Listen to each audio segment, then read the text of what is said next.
ఇప్పుడు మనం మాట్లాడుకోబోయేది వృశ్చిక రాశి వాళ్ళ గురించి. వృశ్చిక రాశి వాళ్ళకి కొంతవరకు శుభ సూచనలు కనిపిస్తున్నాయి. ఎందుకంటే ఈ రాశికి అధిపతి మనం చూసామంటే కర్కాటకంలో మొన్నటి వరకు నీచిపడి ఉన్నారు. ఆయన దిగారనమాట సింహానికి, కానీ కేతుతో ఉన్నారు. సో తప్పక 9th and 10th ఏమో డెవలప్ అయింది కనుక కెరియర్ డెవలప్మెంట్ అనేది కనిపిస్తోంది. సో నిరుద్యోగులకు ఉద్యోగ అవకాశాలు అనేవి వస్తాయన్నమాట. లాంగ్ టర్మ్గా వాళ్ళు గోల్ పెట్టుకుని నేను ఇది సాధించాలి అనుకునే వాళ్ళందరికీ కొంతవరకు శుభ సూచనలు ఈ 15 రోజులు. కానీ ఏంటంటే కేతుతో పాటు ఉన్నారు కనుక కొంచెం శ్రమ అనేది చాలా ఎక్కువ కనిపిస్తోంది. వాళ్ళు అనుకున్న టైంకి ఏం చేయలేకపోతారు అనమాట.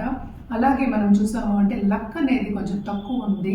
ఎందుకంటే జూపిటర్ ఏమో 8లో ఉన్నారు, అంటే గురువు 8లో ఉన్నారు, అంటే 2nd and 5th లార్డ్ ఏమో 8లో ఉన్నారు. సో లక్ అనేది తక్కువ, ఫైనాన్షియల్ స్టేటస్ అనేది కొంతవరకు వీళ్ళకి తక్కువ ఉంది. అంటే సేవింగ్ మెంటాలిటీ లేదు, సేవింగ్స్ అనేది చాలా తక్కువ ఉంటుంది ఈ 15 రోజులు. ఖర్చులు అనేవి చాలా ఎక్కువ ఉంటాయి, దూబరా ఖర్చులు అయ్యే ఛాన్సెస్ ఎక్కువ కనిపిస్తున్నాయి అన్నమాట.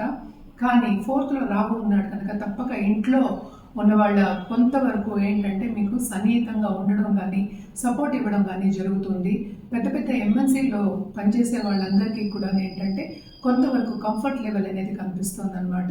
4th లార్డ్ 5th లో పడ్డాడు కనుక శని మనకి తెలుసు 3rd and 4th lord 5th లో పడ్డాడు.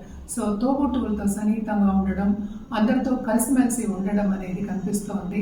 తప్పక వీళ్ళు ఏంటంటే బంధుమిత్రులు కలయిక ఉంటుంది. అలాగే షార్ట్ టర్మ్ ట్రావెల్ అనేది ఉంటుంది. ఏదైనా సరే స్పిరిచువల్ గ్రోత్ అనేది కూడా వీళ్ళకి ఎక్కువ కనిపిస్తుంది. అలాగే ధార్మిక కార్యక్రమాల్లో పాల్గొనడం కానీ, లేకపోతే చదువుకోవడం కానీ, ఒక గురువు కింద వెళ్ళడం కానీ, గురువుని ఫాలో అవ్వడం కానీ ఎక్కువ కనిపిస్తుంది అనమాట.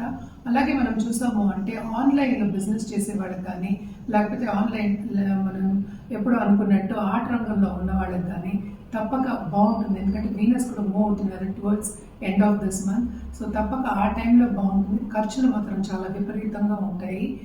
సో జాగ్రత్త పడడం అనేది మంచిది. ఫైనాన్షియల్ ప్లానింగ్ అనేది చేసుకోవడం మంచిది. మనం పరిహారాల విషయానికి వస్తే కనుక తప్పక వీళ్ళు మార్స్కి అంటే కుజుడికి పరిహారం చేయడం మంచిది. అంటే మనం పూజ జపం కానీ, లేకపోతే రాహుకేతు జపం చేసుకోవడం కానీ, అలాగే దానం ఇవ్వడం కానీ చాలా మంచిది అనమాట.